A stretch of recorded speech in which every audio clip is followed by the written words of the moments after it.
గత 24 గంటల్లో భారతదేశంలో ఏం జరిగింది?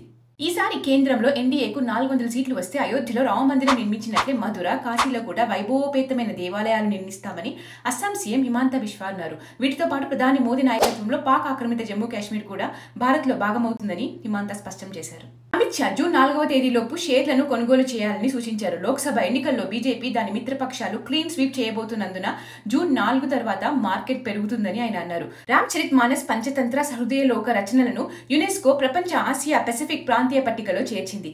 ఈ రచనలు భారతదేశపు గొప్ప సాహిత్య రచనలుగా సాహిత్యం, సంస్కృతిని ప్రభావితం చేశాయని పేర్కొంది. ఈ సంవత్సరం ప్రారంభంలో అమలు చేయబడిన పౌరసత్వ సవరణ చట్టం సిఏఏ హోం వ్యవహారాల మంత్రిత్వ శాఖ బుధవారం మే 15న 14 మంది వ్యక్తులకు పౌరసత్వ ధృవీకరణ పత్రాలను జారీ చేసింది. రికార్డు స్థాయిలో డేటా సెంటర్ కెపాసిటీతో ఆస్ట్రేలియా, హాంకాంగ్, జపాన్, సింగపూర్ మరియు దక్షిణ కొరియాలను భారత్ అధిగమించింది.